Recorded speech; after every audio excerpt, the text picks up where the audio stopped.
Good morning and welcome to Cheche, the show where opinion counts, live on Citizen TV. I'm your host, Udwaka Mimo. The country is frustrated by increasing reports of grand corruption at various levels of government. So on Cheche today, we'll focus on the role of Parliament and its committees on fighting graft. Our guest is Mandera County Senator Bilo Carroll. He's the chairman of the Senate's Finance Committee.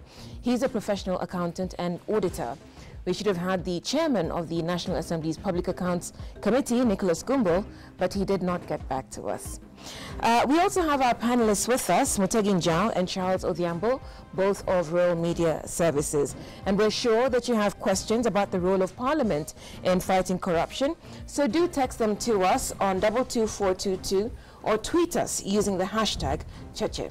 Good morning and welcome, Senator Carroll. Thank you. Panelists, I'll start with you because unfortunately for us, our country has a long history of corruption, but we'll confine ourselves to the current administration. Set the context for us. What are we dealing with?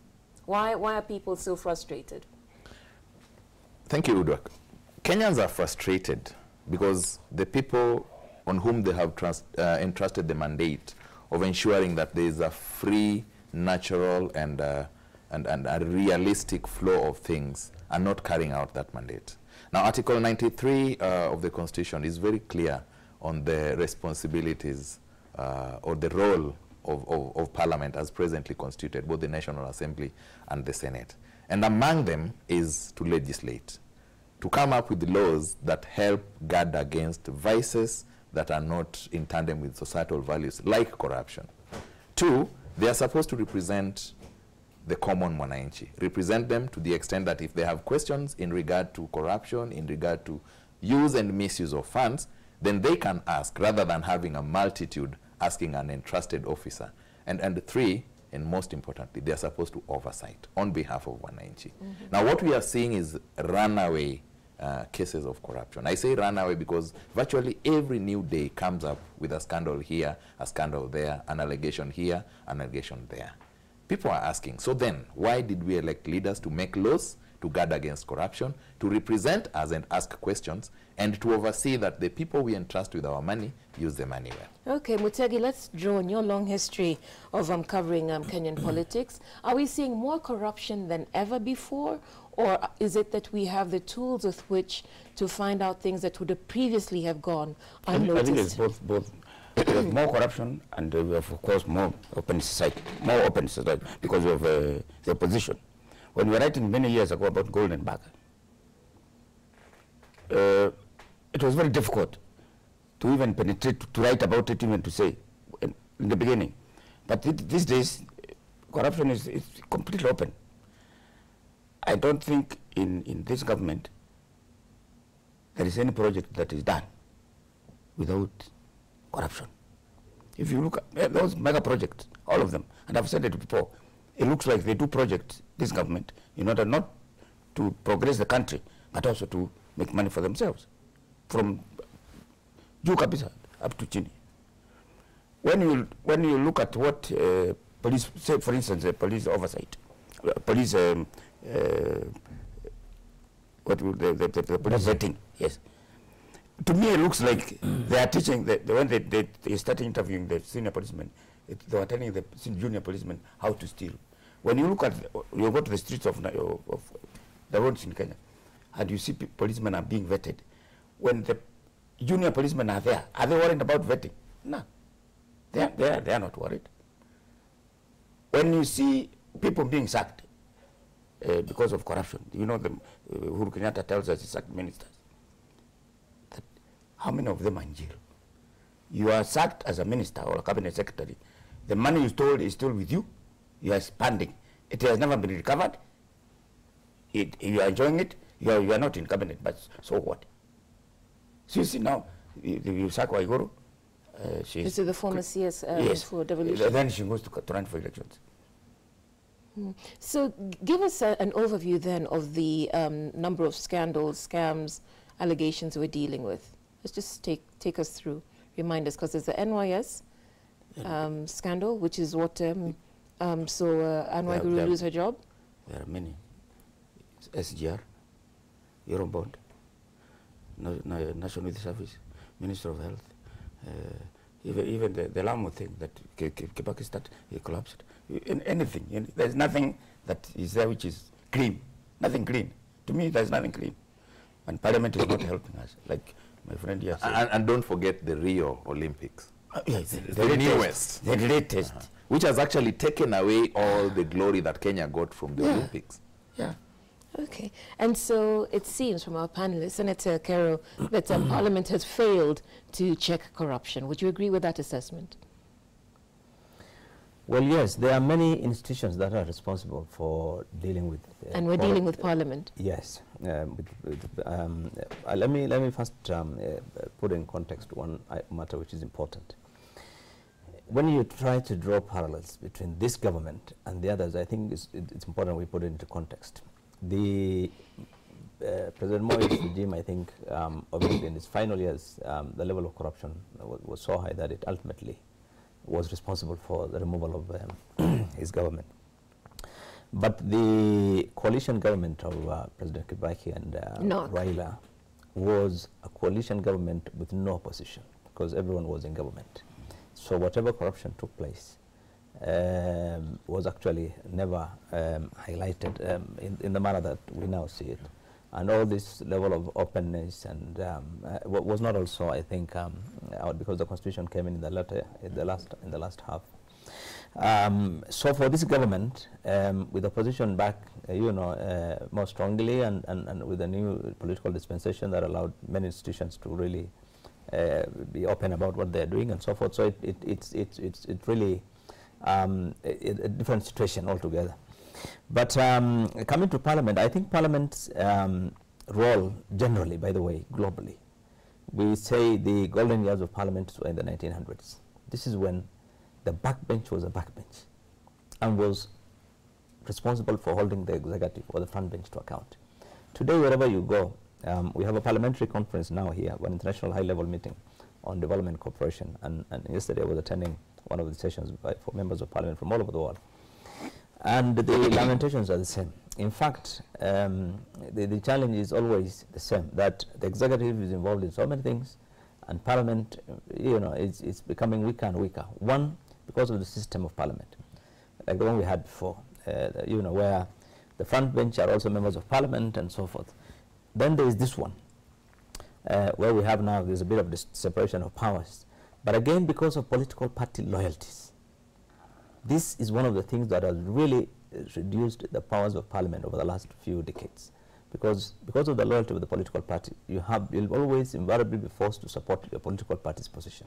And this is what has really messed up our Parliament in the last, particularly in this particular Parliament. It's about the political party loyalty, so that members of Parliament are always on the forefront to defend either the executive or the opposition because of their party loyalties, more than anything else, without looking at what actually are the issues. In the morning, if there's anything, they will be called, and there'll be a press conference in minutes after. But that seems to be one of the things that have really. That sets the context from your perspective. Mheshimiwa, I don't see why there shouldn't be a problem, because it is the president himself who started saying there's a lot of corruption here. He said there's corruption in the office of the president, Harambee House. He went to Israel and said there is corruption in Kenya, which was true. Actually, now, why would Jubilee? Yeah. Since they want to support the president, why would they not want to help him to fight the corruption? That's the unfortunate situation. Because this whole thing about corruption was started off by the president and his team, like he says, actually. And the opposition then just took advantage of it and ran away with it. But the issue is about Parliament. Our Parliament has been weakened significantly because of their, overbearing, support for the executive and literally abdicating their mandate. Because the mandate of Parliament is not to support the executive. It's to wait for documents to come, for issues to come up, and they provide oversight, they investigate and give their whatever. Independently, really. But that has now disappeared. You've seen what happens in some of the issues that we have been handled by Parliament. So unfortunately, that seems to be, that's the reason why the Parliament is failing. How so? And yet we have, as you have said in your own words, one, separation of powers, and two, a very strong word, the independence of each of these three arms. Doesn't Parliament have enough teeth to, or enough Oh, stamina to stand on its own? It has. But that's what I'm saying. It's about the, it's really not about the institution itself. Rather, the people who are now running the institution have really taken things in a different level in terms of their that separation of powers. Instead of... Are you talking about both speakers? I'm talking about the members of parliament and generally the leadership and you know, all. I mean, really, instead of members of parliament playing their role as parliament, there's that attempt to try and go for the executive or for party positions rather than in parliament. That seems to be the main reason why we are failing. But those parliamentary committees, do they have the capacity to do those investigations? So let's go back, because Senator Kero, you've told us that Parliament is failing, right? Which is the general feeling of the public. So where do the committees come in? Because Mutegi's already gone as far as saying that they are failing. Where do the committees come in? Let me explain the role of the committees. in parliaments all over the world, much of the work is actually done at committee level. What you see in the plenary is very little, really, in terms of adoption of reports or ratification of or debates. But the real work ought to have been done in committees. The reason is several. One, committees have the advantage of the time to examine their small group, and they have the opportunity to examine things in depth. Number two, they have an opportunity to engage experts to assist them. Number three, they have the entire research department, legal department to assist them. In every committee, there's a research assistance, there are legal assistants, to the system. Number four, there is a budget office that provides technical, financial analysis of information. So the advantage of the committee, therefore, is really to delve deeper into issues, and this is why there's a lot of information that is available at committee level for them to look at. And then at that level, the most important thing, again, number five, is at that level it's a bit of a bipartisan situation, because you're looking as a committee on behalf of the House, so it's not about the political party position. You can play out the political party on the floor, but at committee level, really, that ought to have been the situation. So committees provide an opportunity for us to investigate and inquire into issues. Unfortunately, what has happened in Parliament in Kenya, I'll tell you, it's not good. Its Parliament seems to have really taken, over or getting themselves into roles that really they ought not to. For example, I don't think Parliament ought to be chasing every little issue that comes up.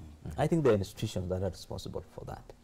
I think Parliament needs to choose what, committees need to choose which matters they need to look at. You look at money for value, and also look at public interest and consider that in terms of determining whether to take up an issue or not. What we have is a situation where members of Parliament now just look at the papers and, oh, citizen, tomorrow morning they want citizens to investigate it. But that, I think that ought not to be the situation. I think the institutions... Who should correct that?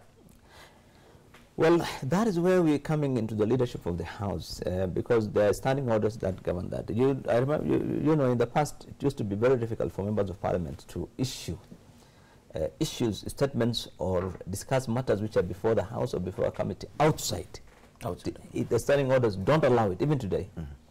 But literally, I think that there seems to be, if you will, in my view, there seems to be a breakdown in terms of compliance with the standing orders. Is it a failure of leadership? I think that seems to be, because you see people being summoned through the media, you see issues being discussed or debated outside. These things are not allowed in the standing orders. So is that really defiance, as Charles says, or is that just a breakdown of leadership? I don't think it's a breakdown of leadership. I think it's defiance. I think what happens is that ultimately, if you break the rules and standing orders, then again, those who are responsible for dealing with you are in terms of the conduct of the members and so forth. Again, is another committee of the House, and you've seen where people have been brought before the committees of the House, another committee of the House that deals with discipline and so forth. But again, nothing much comes out of it. So I think generally there seems to be, members of Parliament seems to have really messed up that aspect of their mandate, and that really has messed them up. Okay, completely. So you're an accountant, you're an auditor, you're a former chairman of PAC within the Parliament, the previous constitutional order. Where does PAC come in? Okay, because we have several committees that deal with public finances. Where does PAC itself, the Public Accounts Committee, come in? Public Accounts Committee has two main advantages, and it's all over the world. The one is it deals with the oversight of public expenditure funds. The second aspect is that it's always an institution that must be led by the opposition, because you are basically holding the government of the day to account, because that's the one that is in charge, and the executive. So public accounts has a very high role in significant role in Parliament in terms of really guiding the examination of public accounts. And the most important thing that I want to mention with regards to public accounts, really the major role in all over the world, in most other jurisdictions, is they restrict themselves to accounts that have been audited or that have been submitted before Parliament. Really, it does not itself always initiate investigations on the basis of what is reported, really. But they focus so my question is, why do they do that? If focus, like you mentioned, because you must rely on expert advice. Either the Auditor General has submitted a report, even if you want to investigate a current issue, if you want to investigate NYS, then allow the procedures for the Auditor General or the Controller of Budget or some other institution to do an investigation and present then the report. That is now they examine that report and get evidence and determine whether there is any culpability and so forth. That is the role. But what is happening in our case is where we don't even look for those institutions, and we are now looking directly into issues, and it's becoming really it's gone off the target in terms of the way the public accounts are now being done. And so what is happening, that valuable time that would have been spent to examine the public accounts, and this is lost. And today, if you ask Parliament, the last audited accounts that have been really approved by Parliament is several years back. So this position you're telling us about, that they only have they only need to look through audited reports or reports presented by experts, is it legally entrenched, or it's just an ideal thought? No, is I it think defended anywhere legally? Yeah, I think the standing orders do provide that is the way the public accounts is supposed to be working. So what they now do is to go around it. They get into an issue, and then that is when you now instruct the public, the auditor, to go and do an audit after. But I really think what is happening in Kenya is that there's so much excitement about these issues that when something comes up, forget about even the public accounts, even other departmental committees that ideally would be focused on policy matters tend to be getting into questions of accountability, and immediately you find them getting into like the one you mentioned on SGRs and so forth. So Parliament seems to have really lost it in terms of the focus on the mandate, which is really very clear that we must be orderly in terms of the way we are looking at issues, and we must allow other institutions also to carry out their mandate. Since we're not doing it, say for instance, when you mentioned some accountant in some Ministry of Health gives an interim report to some leaks, and then some parliamentary committee now goes to investigate now to talk about it. You say that's wrong. The reason why I'm saying these things are wrong, you'll find a matter is under investigation by Ethics and Anti-Corruption Committee, like the health one. Yes, the health one, for instance. The moment it came out, a Senate committee went into it, the National Assembly went into it, the Ethics and Corruption is running into it, and everyone is getting into it. So, and are they getting into at the same time? Yes. The issue is, if they would have, if I were personally, the way I see it, Parliament ought to have given it a few weeks to allow other institutions to look at this thing, and then demand now those institutions to submit their reports and bring them to to account. I think that's basically the way things are. Regardless, so without a report, what are they based on? Basing this thing. But that is the thing. You're just inviting no report. Immediately on the newspaper the following day, the minister and the CSs are called. Isn't this rent-seeking, though? Isn't that a motivation?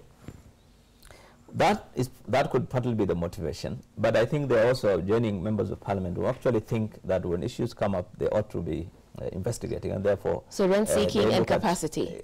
Capacity is there, but I think there are others who actually think that it is there. And I think, let me tell you, what is happening in Kenya? Something which really doesn't happen in most of the developed countries.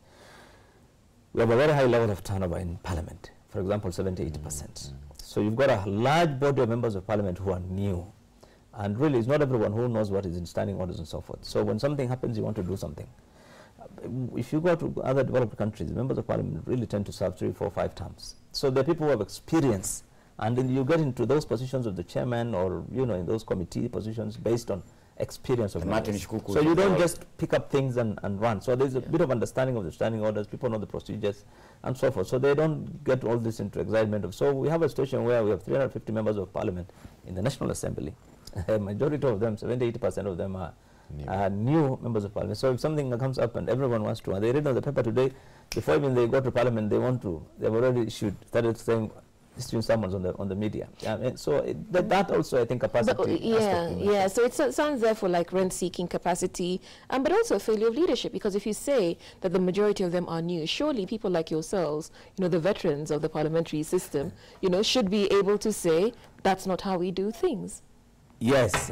I think. Why isn't that working? No, it's working in some committees. That's why, for example, in my committee, we rarely have meetings really to discuss current issues. We are always looking at issues in the context of the way they are supposed. We don't get into this excitement of, summoning someone on every little thing that happens. I mean, there are institutions when you have to allow other institutions also to do their work, because Parliament, by the way, is not a CID. Our work is not to investigate, to prosecute. Ours is to simply find out what are the issues and then recommend for further investigation by the relevant institutions. So ultimately, these things will actually go back. If you want DPP to take action, everything must go back again to those other institutions to investigate and get evidence that will be adequate for them to. How do you distinguish, just a minute, how do you distinguish between oversight and investigation? Oh, there's a difference. There's a difference. Investigation goes into collecting statements from suspects. They have to determine criminal culpability. The legal aspects of it will have to come in. And getting exhibits and documents, all those things. The oversight is about inquiry, really, in terms of there's a budget done, have we spent money in accordance with this budget. So the level of work that we do, really, that is examination of documents, interviewing potential witnesses, looking at some of the but we don't really go to the level where you start now taking statements and start building up exhibits and evidences, so that for the purpose of prosecution. I think that's done normally by ours. Oversight is to see that there's compliance with policy, there's compliance with the law, there's compliance with budgets and other requirements and so forth. So that aspect that we focus on oversight. So when all these committees or organizations go asking people questions, say for instance that business of the Minister of Health, is the people who are involved, are they not subjected to double jeopardy? Today you appear in this committee, tomorrow in this one, then you go to CND, then you go to... Yes. That's what we're seeing every day. So who should stop it? That's what we're seeing every day. Because that's terrible. I think the leadership of the House, and I think the leadership in the executive need to really at some level discuss this thing. I remember the time when the Kibaki Roila, they raised concern about the way Parliament was taking a lot of the time of and I remember them engaging the speakers on that matter. Yeah. I think there is need to moderate the amount of engagement really by Parliament and by other, so that other institutions also can work and avoid this duplication, because you've seen people being summoned in several.